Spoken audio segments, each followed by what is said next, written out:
අනික මුදලාලි ගමේ ඉන්නේ සහතික දුප්පත් මිනිස්සු ටික. සහතික ඇත්ත. මොකක්ද?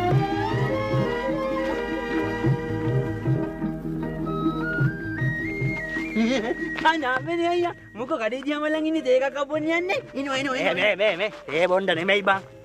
අර බලපෑ ඇතුලේ කවුද ඉන්නේ කියලා. කවුද? ගොවි සමිතියේ සභාපති ලේකනු.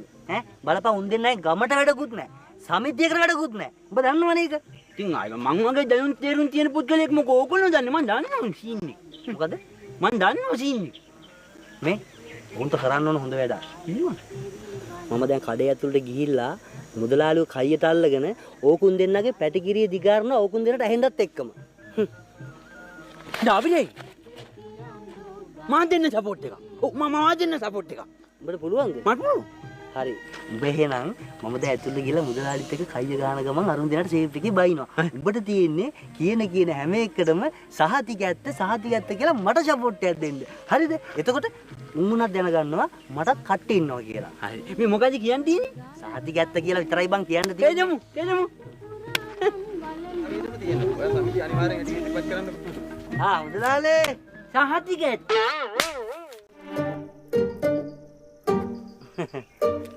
මුදලාලි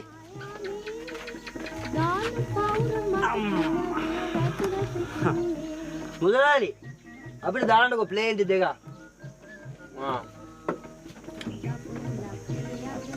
මුදලාලි මේ අපේ ගම්නම් ජීවිතේට දියුණු කරන්න හම්බෙන්නේ නැහැ. ඒ මොකයි ඔබ එහෙම කියන්නේ? නැති ගමක් දියුණු කරනවා නම් සමිති සමාගම් ටික හරියට තියෙන්න එපා. දේව නැතුව කොහොමද ගමක් දියුණු කරන්නේ? අනිත් එක දැන් මේ සමිති සමාගම් වල නිලධාරීන්ට ගමේ ඉන්න හොරු ටික ඔක්කොම එකතු වෙලා එතනට ගිහුවාම ගමක් දියුණු කරන්න බෑ කීයටවත්.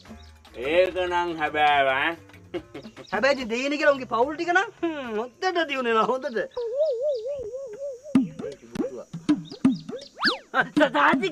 සාතිකැත්ත මූට තේරෙනවා. අනිත් උන්ට තේරෙන්නේ නැහැ ඔක. උඹ දැන් ඔය කාට වඩින්නද කියන්නේ? කාටවත් වදින්න නෙමෙයි මුදලාලි. මම මේ කතා කරන්නේ පොදුවේ. සාතිකැත්ත මේ ගමට වෙලා තියෙන දේ ගැන. සාතිකැත්ත. ගමේ සමිති වලින් කරන්නේ. සාතිකැත්ත. මිනිස්සුන්ගේ සල්ලි ටික හූරා ගන්න. සාතිකැත්ත. අනික මුදලාලි ගමේ ඉන්නේ සාතිකැත්ත දුප්පත් මිනිස්සු ටික. සාතිකැත්ත. මොකද්ද ඒක කරන්නේ? මුදලාලි පොඩ්ඩක් ඉන්න ටක් ගාලා එනවා ඈ. යමු දුරුව.